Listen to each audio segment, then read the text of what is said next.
ಕಾಂತ ಮತ್ತೆ ಲೈಟ್ ಯಾಕೆ ಆಫ್ ಮಾಡಿದ್ರಿ? ನಾನು ಓದ್ಕೋಬಾರ್ದಾ? ನೀನೇನೇ ಓದ್ಕೋತೀಯಾ? ಮೊಬೈಲ್ ಅಲ್ಲಿ ಬರೋ ಮೆಸೇಜು ಓದೋದಿಕ್ಕೆ ಲೈಟ್ ಹಾಕ್ಬೇಕು ನಿನಗೆ? ನೋಡಿ ನೋಡಿ, ಸುಮ್ಮನೆ ನನ್ನ ಬಗ್ಗೆ ಇಲ್ಲದೆ ಅದೆಲ್ಲ ಮಾತಾಡಕ್ ಬರಬೇಡಿ.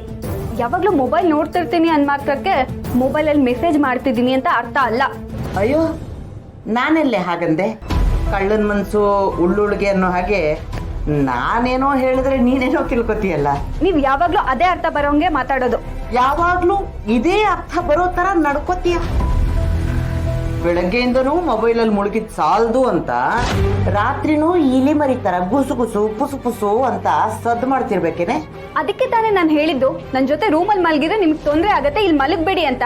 ಇನ್ನಲ್ಲಿ ಮಲ್ಕೊಂಡ್ಲಿ, ನಾನು ಇಲ್ಲೇ ಮಲಗೋದು. ನೀನ್ ಬೇಕಾದ್ರೆ ನೀನ್ ಗುಸ್ಗುಸು ಪಿಸ್ಪುಸನ ಬೇರೆ ಕಡೆ ಇಟ್ಕೋ. ನೋಡಿ ಕಾಂತ, ಮತ್ತೆ ಮತ್ತೆ ಮತ್ತೆ ಅದನ್ನೇ ಹೇಳ್ಬೇಡಿ.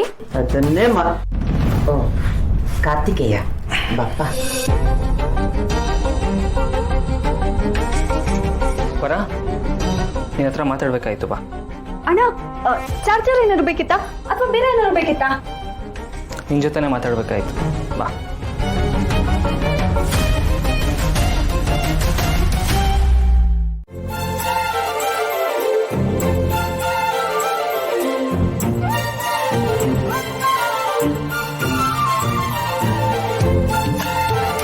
ಶ್ರಾವಣಿ, ಇದೇನಿದು ಬೆಳಗ್ಗೆ ಬೆಳಗ್ಗೆ ಎಲ್ಲಿ ಹೋಗಿದ್ದೆ? ದೇವಸ್ಥಾನಕ್ಕೆ ಹೋಗಿದ್ದೆ ಚಿಕ್ಕಮ್ಮ. ದೇವಸ್ಥಾನಕ್ಕೆ ಹೋಗಿ ಆಲ್ರೆಡಿ ವಾಪಸ್ ಬರ್ತಿದ್ಯಾ ಅಂತ ಅಂದ್ರೆ ಬೆಳಗಿನ ಜಾವನೇ ಎದ್ದು ಹೋಗಿದ್ದೆ ಅಂತ ಆಯ್ತು. ಹೌದು ಚಿಕ್ಕಮ್ಮ, ಇವತ್ತು ಫಾದರ್ಸ್ ಡೇ ಅಲ್ವಾ, ಅದಕ್ಕೆ ದೇವಸ್ಥಾನಕ್ಕೆ ಹೋಗಿ ಅಪ್ಪನ ಹೆಸರಲ್ಲಿ ಅರ್ಚನೆ ಮಾಡಿಸ್ಕೊಂಬಂದೆ. ಓಹೋ ಹೋ ಹೋ ಹೋ, ಫಾದರ್ಸ್ ಡೇ ಸ್ಪೆಷಲ್ ಪೂಜೆನಾ? ಬರೀ ಅಷ್ಟು ಮಾತ್ರ ಅಲ್ಲ ಚಿಕ್ಕಮ್ಮ, ಇವತ್ತು ಅಪ್ಪಂಗೆ ಯಾವುದೋ ಒಂದು ಇಂಪಾರ್ಟೆಂಟ್ ಪ್ರೆಸ್ ಮೀಟ್ ಇದೆ ಅಂತ ಚಿಕ್ಕಪ್ಪ ಹೇಳಿದ್ರು. ಮತ್ತೆ ಆ ಪ್ರೆಸ್ ಮೀಟಲ್ಲಿ ಯಾರೋ ಅಪ್ಪಂಗೆ ಆಗದೆ ಇರೋರು, ಅವ್ರ ಒಪೋಸಿಷನ್ ಅವರು ಅವ್ರಿಗೆ ತೊಂದರೆ ಕೊಡ್ಬೋದು ಅಂತ ಹೇಳಿದ್ರು. ಅದನ್ನ ಕೇಳಿ ನನಗೆ ರಾತ್ರಿ ಎಲ್ಲ ನಿದ್ದೆ ಬಂದಿಲ್ಲ. ಅದಕ್ಕೆ ಬೆಳಗಿನ ಜಾವನೇ ಹೋಗಿ ಅಪ್ಪನ ಹೆಸರಲ್ಲಿ ಪೂಜೆ ಮಾಡಿಸ್ಕೊಂಡ್ ಬಂದ್ಬಿಟ್ಟೆ. ಮತ್ತೆ ಇವತ್ತಿನ ಪ್ರೆಸ್ ಮೀಟ್ ಅಲ್ಲಿ ಯಾವ ತೊಂದ್ರೆನೂ ಆಗಲ್ಲ ಅಂತ ಆಯ್ತು. ನಾನು ಆ ದೇವ್ರ ಹತ್ರ ಕೇಳ್ಕೊಂಡಿರೋದು ಅದೇ, ನನ್ನ ದೇವ್ರು ಮಾಡೋ ಕೆಲಸಗಳಲ್ಲಿ ಯಾವ ಅಡ್ಡಿ ಆತಂಕನೂ ಬರ್ತೇ ಇರಲಿ ಅಂತ. ಮತ್ತೆ ಚಿಕ್ಕಮ್ಮ, ದೇವಸ್ಥಾನದಲ್ಲಿ ಅರ್ಚಕರು ಪ್ರಸಾದ ಕೊಡುವಾಗ ಈ ಕುಂಕುಮನ ಜೊತೆಲಿ ಕೊಟ್ರು.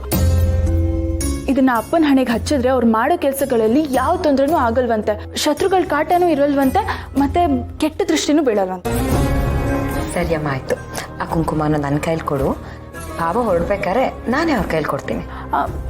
ಚಿಕ್ಕಮ್ಮ, ಆದ್ರೆ ಅರ್ಚಕರು ಇನ್ನೊಂದು ಮಾತು ಹೇಳಿದ್ರು, ಈ ಕುಂಕುಮನ ನಾನೇ ಅಪ್ಪನ ಹಣೆಗೆ ಹಚ್ಬೇಕಂತೆ, ಬೇರೆ ಯಾರ ಕೈಗೂ ಕೊಡ್ಬೇಡ ಅಂತ ಹೇಳಿದ್ರು. ಅದು ಹೇಗಮ್ಮ ಆಗುತ್ತೆ ಶ್ರಾವಣಿ? ಅಲ್ಲ, ನೀನೇ ಹೇಳ್ತಿದ್ಯಾ ತುಂಬ ಇಂಪಾರ್ಟೆಂಟ್ ಪ್ರೆಸ್ ಮೀಟ್ ಅಂತ ಅಂದ್ಬಿಟ್ಟು ಅದು ಎಷ್ಟು ಟೆನ್ಷನಲ್ಲಿ ಇರ್ತಾರೋ ಏನೋ. ನೀನು ಬೇರೆ ಫಾದರ್ಸ್ ಡೇ ಸ್ಪೆಷಲ್ ಅಂತ ಅಂದ್ಬಿಟ್ಟು ಸ್ಪೆಷಲಾಗಿ ಪೂಜೆ ಬೇರೆ ಮಾಡಿಸ್ಕೊಂಡು ಬಂದಿದ್ಯಾ. ನಿಮ್ಮ ತಂದೆ ಏನಾದರೂ ಆ ಟೆನ್ಷನ್ನಲ್ಲಿ ಇನ್ನೊಂದು ಮಾತು ಬೈದ್ಬಿಟ್ರೆ ನಿನ್ಗೆಷ್ಟು ಬೇಜಾರಾಗುತ್ತೆ ಅನ್ನೋದು ನನಗೆ ಅರ್ಥ ಆಗುತ್ತೆ. ಅದು ಏನೇ ಆದರೂ ಪರವಾಗಿಲ್ಲ ಚಿಕ್ಕಮ್ಮ, ನಾನು ಈ ಕುಂಕುಮನ ಅಪ್ಪನ ಹಣೆಗೆ ಹಚ್ಚಲೇಬೇಕು. ಶ್ರಾವಣಿ, ಇದೆಲ್ಲ ಆಗೋ ಕೆಲಸ ಅಲ್ಲಮ್ಮ. ಚಿಕ್ಕಮ್ಮ,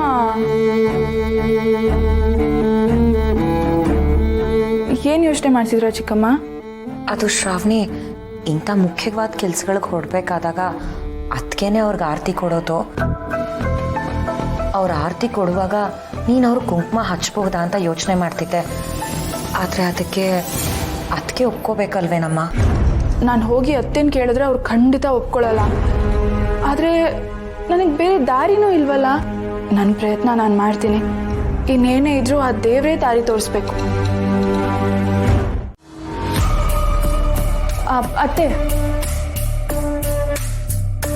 ನಿಮ್ಮ ಹತ್ರ ಸ್ವಲ್ಪ ಮಾತಾಡಬೇಕಿತ್ತು. ನೀನು ನನ್ನ ಜೊತೆ ಮಾತಾಡ್ಬೇಕಾ? ಸರಿ, ಅದೇನು ಅಂತ ಹೇಳು. ಅದು ಇವತ್ತು ಬೆಳಗ್ಗೆ ದೇವಸ್ಥಾನಕ್ಕೆ ಹೋಗಿದ್ದೆ. ಅಪ್ಪನ ಹೆಸರಲ್ಲಿ ಅರ್ಚನೆ ಮಾಡಿಸ್ಕೊಂಡ್ಬಂದೆ. ಅರ್ಚಕರು ಈ ಕುಂಕುಮ ಕೊಟ್ಟರು. ಅದು ಅಪ್ಪಂಗೆ ಹಣೆಗೆ ಇದು ಹಚ್ಚಬೇಕಿತ್ತು. ವೀರುಗೆ ಹತ್ರ ಆಗೋದಕ್ಕೆ ಹೊಸ ನಾಟಕ ಶುರು ಮಾಡಿದೆ. ಇಲ್ಲ ಅತ್ತೆ, ಇದು ಯಾವುದು ನಾಟಕ ಅಲ್ಲ. ದೇವ್ರ ಹೆಸರಲ್ಲಿ ಸುಳ್ಳು ಹೇಳಿ ಅಪ್ಪಂಗೆ ಹತ್ರ ಆಗೋ ಕೆಟ್ಟ ಬುದ್ಧಿ ನನಗಿಲ್ಲ. ನನ್ನ ಉದ್ದೇಶ ಅಪ್ಪಂಗೆ ಒಳ್ಳೇದಾಗ್ಬೇಕಂತ ಅಷ್ಟೇ. ಸರಿ, ಆಯ್ತು ಆಯ್ತು. ಇದನ್ನೆಲ್ಲ ನೀನ್ ನನಗೆ ಯಾಕೆ ಹೇಳ್ತಿದ್ಯಾ ಈಗ? ಈ ಕುಂಕುಮನ ನಾನು ವೀರು ಹಣೆಗೆ ಹಚ್ಬೇಕಾ? ನಾನು ಹಚ್ಬೇಕು.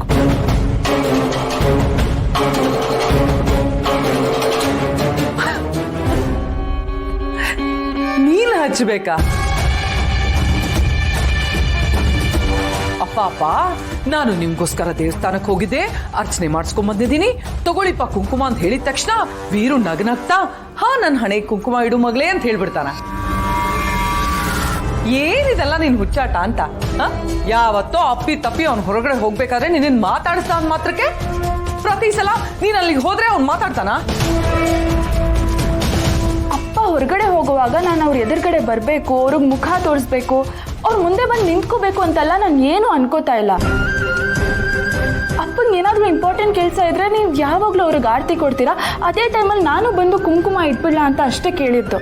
ತಮಾಷೆ ಮಾಡ್ತಿದ್ಯಾ?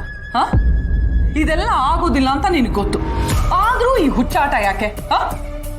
ಸುಮ್ಮನೆ ನನ್ನ ಟೈಮ್ ವೇಸ್ಟ್ ಮಾಡ್ಬೇಡ. ಈಗಾಗಲೇ ಅವನು ಈ ಪ್ರೆಸ್ ಮೀಟು ಅಂತ ತುಂಬಾ ತಲೆ ಕೆಡಿಸ್ಕೊಂಡಿದ್ದಾನೆ. ಅಂತ ಟೈಮಲ್ಲಿ ನೀನ್ ಹೋಗಿ ಅವ್ನ ಮುಂದೆ ನಿಂತ್ರೆ ಅವ್ನು ನಿನ್ನ ಬೈತಾನೋ ಹೊಡಿತಾನೋ ಅಥವಾ ಈ ಪ್ರೆಸ್ ಮೀಟಿಂಗ್ನೇ ಕ್ಯಾನ್ಸಲ್ ಮಾಡಿ ಮನೆ ಕೂರ್ತಾನೋ ಹೇಳಕ್ಕಾಗಲ್ಲ. ಇಂಥ ತಲಹರಟೆಗಳನ್ನೆಲ್ಲ ನಿನ್ ತಲೆಯಿಂದ ತೆಗೆದಾಕೋ, ಅರ್ಥ ಆಯ್ತಾ?